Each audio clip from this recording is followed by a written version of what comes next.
Hello and welcome everyone to this DEI podcast or vodcast by EuropeActive.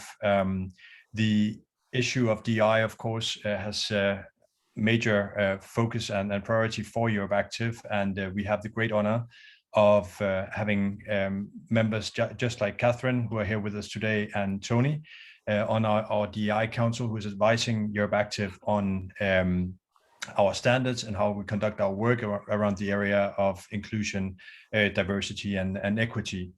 And I've been asked to be hosting this podcast today, which I'm very honored by, and I'm looking very much forward to the conversation with Tony and Catherine regarding the specific issue of meritocracy and anti-discrimination, which are two of the pillars and headlines of our DEI sectoral charter that we will be presenting to the sector before the European Health and Fitness Forum in November. I'm Andreas Paulsen, CEO of EuropeActive. And I think we'll just kick off with a quick introduction by Catherine and then Tony. If you could say a bit about yourself, your own role and background regarding the DEI advisory group. Hi, thank you very much for having me, and I'm very excited to be a part of the discussions today. So as Andreas has already said, my name is Catherine Edmunds. I am the DE&I advisory group chair for EuropeActive, which is a group that was set up about 6 months ago in order to try and tackle DE&I issues within the physical activity and fitness sector. So I'm really excited to taking on that role and about the progress that we can make going forward.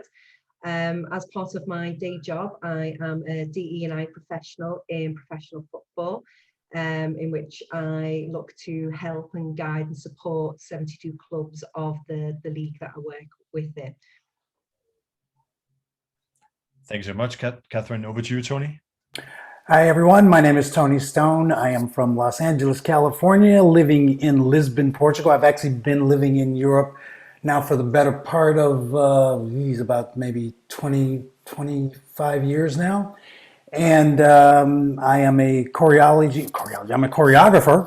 a dance choreographer, and I am also a major presenter, international presenter of dance and dance fitness in the dance and fitness sector internationally around the world. I do a lot of events. I'm usually involved in maybe about 40 to 50 events per year throughout the world, and I am extremely honored and happy to be a part of the DE&I Council in order to help deliver just things that I've gone through, things that I've seen, helping with other people dealing with things that I've dealt with and still dealing with, and trying to move the needle. Perfect. Thanks so much, Tony. Yeah, so as you're touching upon, it would be great to hear a bit about your sort of personal take on the DEI, the issue of DEI, and your own role on the council, what you would like to achieve from being part of the council and with the council collectively. What do you think in terms of the focus areas of the council? In which direction should we move the sector? What is the role of the council, and your own contributions or contribution to the council? Could you say a bit about that, Catherine, to start with you? A bit about your own background and your role on the council. Okay, yeah, no problems at all. So as I mentioned before, I currently work in professional football, doing exactly that, trying to make football as a whole a lot more inclusive and engaging for everyone. What I have found is the inclusion work and laws in the UK do differ quite greatly from those across Europe. So it's quite an exciting challenge to take on sort of the different attitudes, behaviours and general laws within the European countries and the UN. I've worked also within the physical activity and fitness sector for a couple of years, and I worked on some pan-disability projects. So I do know that the sector itself is doing things that are happening but I very much believe the role of the group is just to help progress these initiatives and these sort of like isolated projects a little bit further down the line. In the UK, we have 9 protected characteristics. So as you can imagine, there's a lot of work to be done in this area. So what we've decided to do as an advisory group is trying to focus on one main sort of characteristic at the moment, which is gender equity.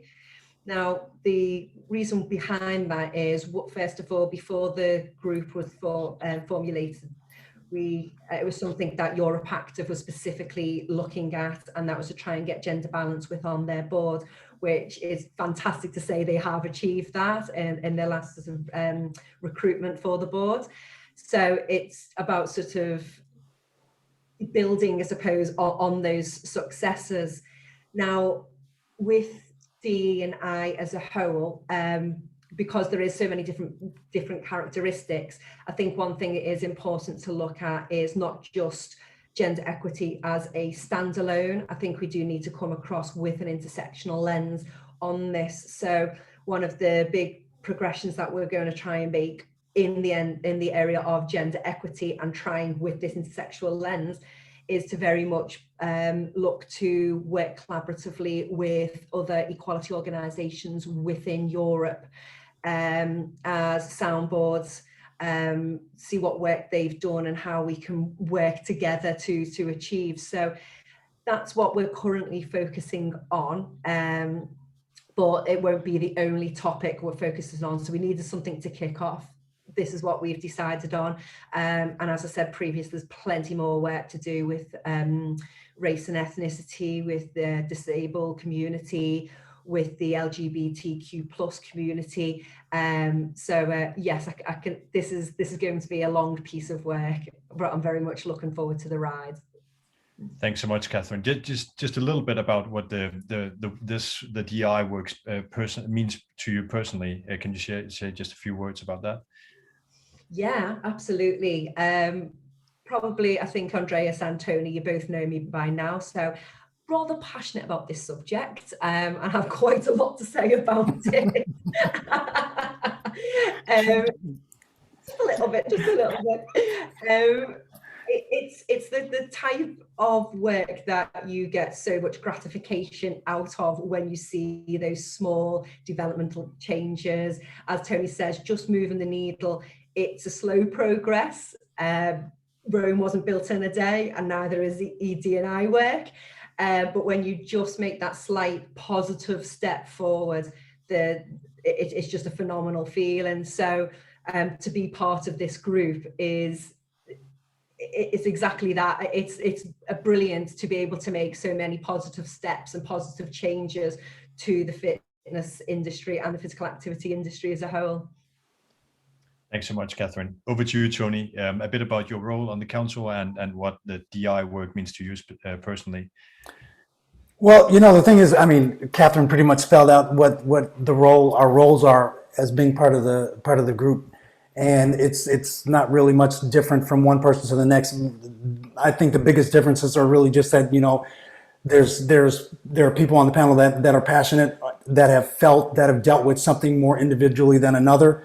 But of course, our job is to make sure that we cover everything that's within our charter, everything that's within that privy, everything that we can put our hands on and touch and try to make a difference on.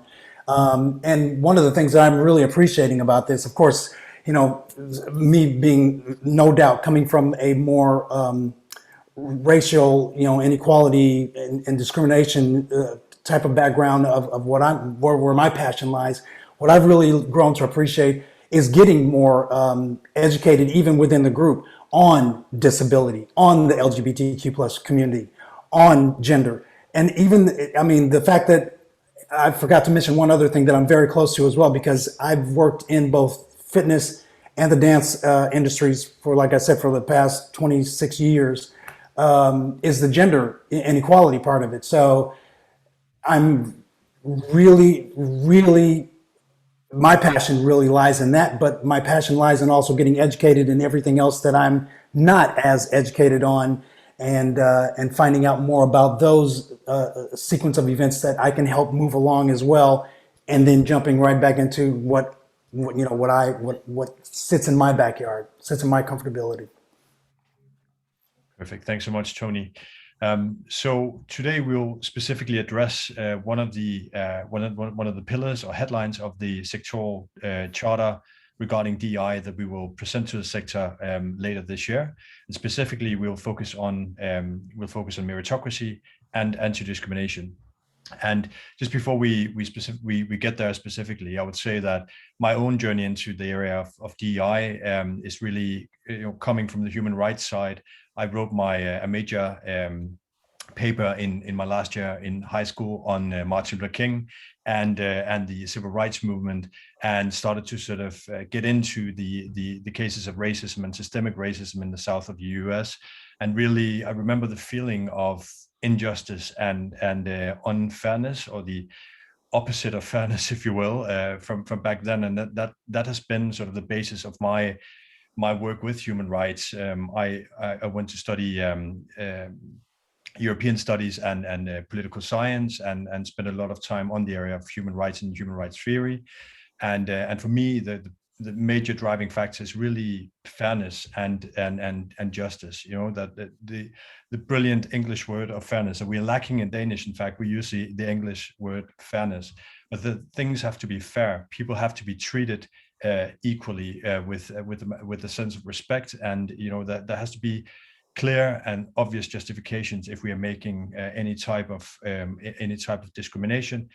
And that relates to the issue of meritocracy, which basically means that we are building a society and a labor market that is built and where we only sort of discriminate, if you will, or distinguish based on talents, effort, and so on, experience and professional skills and so on, but never on arbitrary things like background and, for example, ethnicity, religion, and so on and so forth.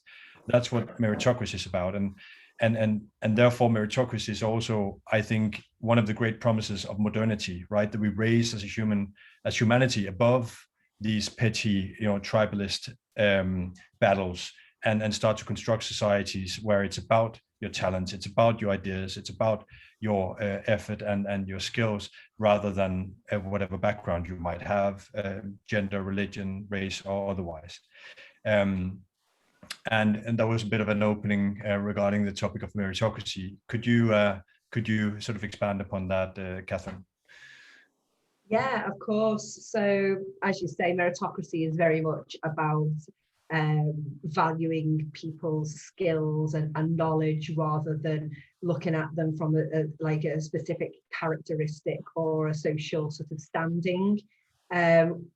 I'd like to think that as a DE&I group for EuropeActive, we do take this exceptionally serious. And probably one of the examples that I have that come to mind that we're currently doing is a blind recruitment process for the openings we have within our group presently. So just to delve in a little deeper for the listeners to what the blind recruitment process is, how it is set up is the CVs or the application forms are provided to an individual from outside of the group. And within that, they take away any information that would give away someone's race, sex, sexual orientation, whether they're married, pregnant, any of the above. And it's basically set on dates that they went to school or college or university, because let's face it, you can count backwards to and guess sort of how old someone is from that sort of perspective. And it's basically their knowledge and their experience. And if the job warrants it, and it doesn't necessarily on our occasion, sort of the qualifications that individual comes from, and you make a choice based on that information that you have. On doing that, you would then progress forward to interviews, and naturally you're going to meet that person for the first time on that situation. However, and then a lot of people would say naturally unconscious bias would then come into those situations. We all have unconscious bias. It's about how we manage that unconscious bias and trying to sort of tame that initial trigger and that initial thought process. So there's ways within the recruitment process that we can do that. For example, you would have an odd number of people on the panel. And what that does is it gives you a majority vote. So for example, myself, Tony, Andreas, we were interviewing, I could say, I thought that candidate was excellent. And you could both say no. And based on the majority, that candidate wouldn't unfortunately be successful. So that's one way of looking at it. Another way of doing blind recruitment and making the process fair and just, meritocratic, is keeping the same interview questions throughout and the same order of those interview questions, and also rating the answers to the questions. So it might be from 1 to 5, 1 being it was answered very poorly, to 5 being it was answered exceptionally well, you hit the trigger points that you wanted to hear, etc. And then at the end you would count up the score, if you like, and then that would also provide you with an outcome with that as well. So there's other things such as making sure that you are not hungry whilst you're doing it, or thirsty. So you look to spread the interviews out over a period of time. And what this allows is it's research is showing that unconscious bias can creep in if you're tired because you've tried to squish too many interviews in on one day, or if you're hungry as well. So it's about sort of being aware of those unconscious biases and trying to put processes in place to sort of eliminate it as much as physically possible. And as I say, that's something we're currently doing for our recruitment process, and I believe that that's a really good example of how to be how meritocracy can work at its best. Long answer, sorry. Thanks, Catherine. Tony, your take on meritocracy and anti-discrimination as part of the Sectoral Charter? I'm going to jump in here and probably dive into the deep end of the pool. I'm hoping I got my water wings on and I'm able to tread water, because the thing is, I'm going to play a little bit of soft devil's advocate, because this is basically what, of course, how we want this to turn out, how we want to try to start dealing with things much more fairly, based on capabilities, based on merit, cutting back on discrimination. But the truth of the matter is that it's way below that. It's deeper than that, because of the fact of the matter being, okay, so we blindly, start setting up blind interviews. We start, getting away from knowing anyone's sex, racial, religious preference, all that. But the thing is that the honest truth being, how many people that look like me or act like me or another have actually had the opportunity to have those capabilities, to build up that merit, to build up those chips that actually get you in the room. So it's got to be seriously looking at those deeper, what's the word I want to use? The deeper layers of exactly so we're blindly looking at candidates, but those candidates that actually got that opportunity, how did they get those opportunities? How did they even get, how did they come up through the ranks to be able to get, that consideration? So, and digging a little bit deeper than that, it's like it's in that subsurface where it's like, okay, have they been discriminated against? Have they had to worry about? And it's like, okay, how do we deal with that part of it, so that when they rise to that blind interview, that they are sitting in that seat along with everybody else. They have that, what's the word, the phrase I'm looking for? They're able, from Hamilton. They get that seat in the room. They get to, they get that chance to sit in the room. So that's my thing. I'm actually looking at it like, yes, we are putting great measures in place to be able to say, this is where we're going to attack this on a much fairer basis. Making sure that we get away from someone getting a position based on their wealth, on their family, on their social status. Great, but like, how do we deal with that pool underneath, so that everybody rises to that occasion and that capability? You're looking at it more from a societal perspective. So EuropeActive are playing their part into trying to make it fair. But I guess what you're saying, Tony, there is there's steps before that almost. Exactly. I think one of the words that we've been focusing on a lot is equity, right? And I think what Tony is saying there relates to equity to a great extent, or positive discrimination, if you will, that helping hand, that when there has been systemic sort of imbalances or discrimination taking place, then it is justified to proactively reach out and give an additional helping hand to some disadvantaged group, and that of course we're also looking at from a EuropeActive point of view and a sector point of view, that how can we give a helping hand, how can we give a seat, as Tony mentioned, to some disadvantaged group in European society, at the EuropeActive events, at our with our different initiatives and so on and so forth, and how can we motivate our stakeholders to do the same, right? Exactly. So I think it really points to the fact that the different headlines and pillars of the charter are really connected. You know, for example, meritocracy, there can be no meritocracy without equality and fairness, and to an extent equity, because we have some areas where we need to catch up on a historical situation that has disadvantaged some groups in society. On the other hand, of course, we have also discussed in the DEI group that there has to be a clear justification for positive discrimination, because otherwise that can be a new type of discrimination long term. And of course, ultimately you cannot fight discrimination with discrimination, because then it's just a matter of which group sits on top, right? So there has to be a clear justification, which there is in many cases, of course. Great to hear your takes on meritocracy and. Wait, I'm sorry. Sorry. Can I jump in there? Here's the thing. I have I've personally set an issue with a couple of things. One, I've actually had someone actually come up to me and they're like, you know, yes, I'm completely against discrimination. Yeah, this is all about anti-discrimination, but you know, what about positive discrimination? Shouldn't we have no discrimination whatsoever? And my response to them was like, you know what, that's easy for you to say because you're not the one that's been discriminated against for the past 2,400 years. So yeah, it's as long as you're sitting in that seat of being able to say, well, you know, yeah, what you could do is maybe, I don't know, think of a better terminology for it. It doesn't have to be positive discrimination, but it's got to be positively something that leans in the direction of those that have been discriminated against for the longest time, and not being able to just point at a term and be able to say, well, shouldn't there be none of that at all whatsoever? That's not quite how it's going to work out.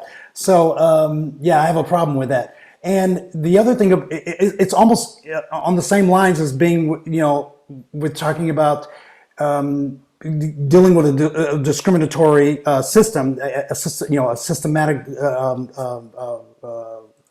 racial discrimination and gender, disability, whatever the case may be, and be able to, and then sit in the seat of saying, well, you have to make sure that we don't lean it too far so that, you know, the ones that are discriminated against become discriminators. Because the thing is that, especially for someone like me to hear that, it's like, I've been discriminated against. I've dealt with racial inequality for so long that seems like a burdening type of hill to try to climb. Not even a hill, more like a Mount Everest mountain to try to figure out, like, okay, I've got to worry about not being the discriminator, but I have not even tasted the waters of that remotely close. So I do have an issue kind of with those two things. I mean, in the UK, it's not known as positive discrimination because that's actually legal. It's known as positive action. So it still falls on the same sort of concept, if you like. I take on board what you're saying, Tony, actually. I've never thought about it as you've just said it, which is we need the positive action in order just to give that oomph up the ladder, so to speak. Personally, I'm not a huge fan of positive action, but it may be for exactly the reasons that you've just said. How much discrimination have I faced in my life in comparison to sort of other communities? I think very much my initial thoughts are that it needs to, positive action basically sticks a plaster on what the problem is, and it doesn't actually get down to the root of the problem. So as long as positive action exists, you will have organizations that will just go, oh, pretty little stick and plaster on that. You know, we're doing what we need to do, let's move forward. No one's actually then stopping and going, actually, this is a bigger, deeper, systematic, as you've said, issue that needs addressing. And only once that's addressing, then no positive action wouldn't need to exist. So based on sort of taking your thoughts into consideration and what my own sort of personal feelings are on it, I think there needs to be the balancing act between them both, probably. So we shouldn't just rely on positive action, because we should also be working to find a resolution for the crux of, which is centuries and centuries of wrongdoing, and there's never going to be a quick fix to that. But we're never going to reach our utopia, which is no discrimination, if we don't ever address the underlying issues that come with it. I love that you said that, because I think that's incredibly important, especially for people that are on the tough side of the ladder. Will we reach a utopia? No. Is that possible? No. Because we're human beings. Simply because we're human beings. But does that mean that we shouldn't try? Absolutely not. Every single day we should be doing something. Every single day we should be trying to make those ends as close to disappearing as possible. Sure. Are we going to reach the land of Shangri-La? Absolutely not. But should we try? Absolutely. Potentially I'm ever the optimist, and I would like to think centuries down the line, when I'm long gone, we do one day hit it. I feel that, and I need that sort of belief in my life personally for what I do as a job, to keep going. That's what motivates me, that we can always strive to improve, and that there is the possibility and the potential, I suppose, to hit that sort of that landmark. But it's in my lifetime. If I can, yeah, exactly, and I agree with that. There's only so much that we're going to be able to do, because this is literally a test of time.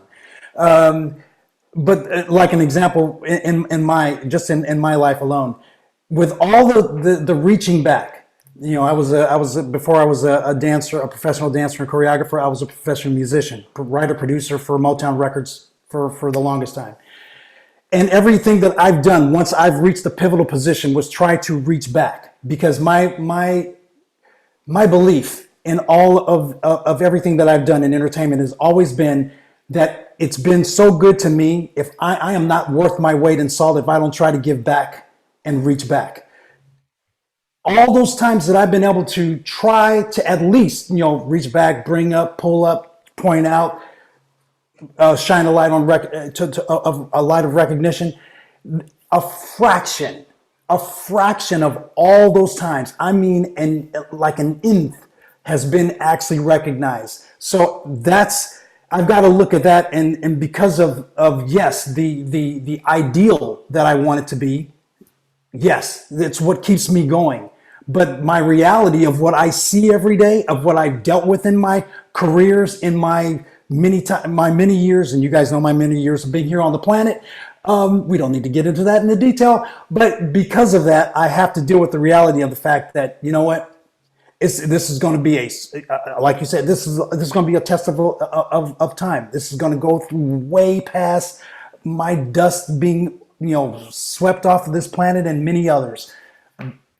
So I think what should encourage us. I mean, when we're working on improving the standards of our small society, which is our sector that we are responsible for, improving constantly, of course, is that if we lift our gaze and look at the last 50 years since MLK, and certainly the last 300 years since the first human rights declarations and so on, massive improvement, of course, has been made. Just the very fact that we can sit here and debate this topic, that we are aware of the injustices, is a massive historical achievement, of course, if we look at the long history of human beings. And if you just look outside of the West, I mean, sometimes we become too Western and European centric, and we don't realize that the majority of humanity and the majority of the world are still not discussing these things at all like we are here, right? So of course, if you look at it in that perspective, I think we can legitimately be relatively positive and optimistic, and then, you know, do the best that we can to speed up the good process, right? As we